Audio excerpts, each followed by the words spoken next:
कृष्ण संकीर्तन और कृष्ण को जानने की विधि। हरे रामा राम राम हरे हरे, हरे कृष्णा कृष्ण कृष्ण हरे हरे। ये दिव्य ध्वनि तरंग है।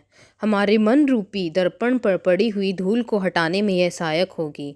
इस समय हमने अपने मन रूपी दर्पण पर सांसारिकता की इतनी धूल चढ़ा रखी है जैसे न्यूयॉर्क नगर के सेकंड एवेन्यू में अत्यधिक यातायात के कारण प्रत्येक वस्तु पर धूल और कालिक जम जाती है। हमने भौतिक कार्यकलापों में जोड़ तोड़ करके अपने मन रूपी स्वच्छ दर्पण पर इतनी धूल संचित कर ली है कि उसके कारण हमें अब कुछ भी ठीक ठीक नहीं दिखाई देता। हरे कृष्ण मंत्र का यह दिव्य शब्द स्पंदन हमारे मन दर्पण से यह धूल हटाकर हमें अपने वास्तविक स्वरूप का दर्शन करने की क्षमता प्रदान करेगा। जो ही हमें यह बोध होगा कि मैं यह शरीर नहीं हूँ, मैं आत्मा हूँ और चैतन्य ही मेरा स्वरूप लक्षण है, त्यों ही हम सच्चे सुख में स्थापित हो सकेंगे। जैसे जैसे हरे कृष्ण मंत्र के संकीर्तन से हमारी चेतना शुद्ध होती जाएगी, वैसे वैसे ही हमारे सारे भौतिक दुख लुप्त होते जाएंगे। इस भौतिक जगत में सदा दुखों की ज्वाला उठती रहती है और प्रत्येक प्राणी उसे बुझाने की चेष्टा कर रहा है, किंतु भौतिक दुखों की इस ज्वाला के बुझने की तब तक कोई संभावना नहीं है जब तक हम अपने आध्यात्मिक जीवन में शुद्ध चेतना में स्थित नहीं हो जाते। इस भौतिक जगत में भगवान श्री कृष्ण के अवतार का एक उद्देश्य था, धर्म संस्थापना के द्वारा समस्त प्राणियों के सांसारिक क्लेशों की ज्वाला को बुझाना। हे अर्जुन, जब जब और जहाँ जहाँ धर्म की हानि और अधर्म की वृद्धि होती है, तब तब मैं अवतरित होता हूँ। साधु सज्जन पुरुषों की रक्षा, दुष्ट दुर्जनों के विनाश और धर्म की पुनः संस्थापना के लिए मैं प्रत्येक युग में अवतरित होता हूँ। इन श्लोकों में धर्म शब्द प्रयुक्त हुआ है। इस शब्द का अंग्रेजी भाषा में विभिन्न प्रकार से रूपांतर हुआ है। कभी कभी इस शब्द का अनुवाद फेथ अर्थात विश्वास के रूप में किया जाता है, किंतु वैदिक साहित्य के मतानुसार धर्म एक विश्वास मात्र नहीं है। विश्वास बदल सकता है किंतु धर्म नहीं बदला जा सकता। जल की तरलता को नहीं बदला जा सकता, वह उसका स्वरूप भूत धर्म है। उदाहरण के लिए, यदि जल बर्फ के रूप में ठोस बन जाता है तो वस्तुतः वह अपने मूल स्वरूप में नहीं रहता, वह किन्हीं विशेष परिस्थितियों में उस दशा में रहता है। हमारा धर्म अथवा हमारा मूलभूत स्वरूप यह है कि हम परम ब्रह्म के अंश हैं और ऐसा होने के कारण हमें अपनी चेतना को परम के अनुकूल या उसके अधीन बनाना होगा।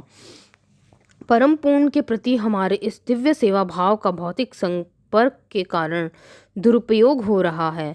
हमारे मूल स्वरूप में सेवा भाव अनिवार्य रूप से निहित है। प्रत्येक मनुष्य सेवक है और स्वामी कोई नहीं। प्रत्येक व्यक्ति किसी न किसी की सेवा कर रहा है।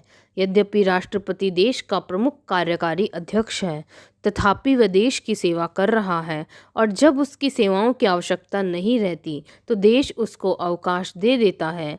अपने आप में यह समझना कि मैं सबका स्वामी हूँ माया कहलाता है। इस प्रकार देहात्म बुद्धि के कारण हमारी सेवा वृत्ति का विभिन्न उपाधियों में दुरुपयोग किया जा रहा है। जब हम इन उपाधियों से मुक्त हो सकते हैं, अर्थात जब हमारे मन रूपी दर्पण से अज्ञान की धूल हट जाएगी, तब हम अपने आप को श्री कृष्ण के शाश्वत सेवक के अपने मूल स्वरूप में देख सकेंगे। मनुष्य को यह नहीं समझना चाहिए कि भौतिक जगत में और आध्यात्मिक वातावरण में उसकी सेवाएं एक सी होंगी। हमें यह सोचने में कदाचित संकोच होगा कि क्या मुक्त हो जाने के उपरांत भी मैं सेवक ही रहूँगा। ऐसा इसलिए है क्योंकि भौतिक जगत में सेवक होने का हमारा अनुभव बहुत सुखमय नहीं रहा है, किंतु दिव्य सेवा ऐसी नहीं होती। आध्यात्मिक जगत में सेवक और स्वामी में कोई अंतर नहीं होता, जबकि भौतिक जगत में इनमें अंतर है। दिव्य जगत में हर चीज़ एक सी होती है। उदाहरण के लिए, भगवत गीता के प्रसंग में हम देखते हैं कि श्री कृष्ण ने अर्जुन के सारथी के रूप में एक सेवक की स्थिति ग्रहण की है। अपनी वैधानिक स्थिति में अर्जुन श्री कृष्ण का सेवक है, किंतु व्यवहार में हम देख सकते हैं कि कभी कभी भगवान सेवक के भी सेवक बन जाते हैं।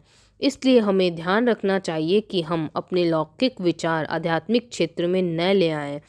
भौतिक रूप में हमने जो अनुभव किया है वह आध्यात्मिक जगत के जीवन का विकृत प्रतिबिंब ही है। जब हमारा मूल स्वरूप या धर्म भौतिक पदार्थ के दोषों से अधोगति को प्राप्त हो जाता है तो भगवान स्वयं अवतार के रूप में आते हैं और अपने किसी अत्यंत विश्वसनीय सेवक को भेजते हैं। ईसा मसीह अपने आप को ईश्वर का पुत्र कहते थे, इसलिए वे परम के प्रतिनिधि हैं। इसी प्रकार मुहम्मद ने अपने आप को परमेश्वर का एक सेवक कहा है। इस प्रकार हमारे मूल स्वरूप या धर्म में जब भी कोई दोष आता है तब हमें वास्तविक स्थिति बताने के लिए या तो श्री भगवान स्वयं अवतरित होते हैं या अपने किसी प्रतिनिधि को भेजते हैं। इसलिए किसी को भी इस भ्रम में नहीं रहना चाहिए कि धर्म कोई कल्पित या निर्मित विश्वास मात्र है। अपने वास्तविक अर्थ में धर्म जीवन से कभी भी पृथक नहीं किया जा सकता। उसके साथ धर्म का ऐसा संबंध ही है जैसे शक्कर के साथ मिठास का, नमक के साथ खारेपन का या पत्थर के साथ ठोसपन का। यह संबंध किसी भी प्रकार से दूर नहीं किया जा सकता। जीव का धर्म सेवा करना है और हम स्पष्ट देख सकते हैं कि प्रत्येक जीव की वृत्ति अपनी या दूसरों की सेवा करने की होती है। श्री कृष्ण की सेवा कैसे की जाए, भौतिक दासता से अपने आप को कैसे मुक्त किया जाए, कृष्ण भावनामृत कैसे प्राप्त किया जा सके और भौतिक उपाधियों से कैसे छूटा जाए, ये सब बातें भगवान श्री कृष्ण ने भगवद गीता में वैज्ञानिक विधि से समझाई हैं। परित्राणाय साधुनाम श्लोक में आया हुआ साधु शब्द पवित्राचरण से युक्त सज्जन व्यक्ति का या संत पुरुष का बोध कराता है। संत पुरुष क्षमाशील, प्रत्येक के लिए अत्यंत दयालु,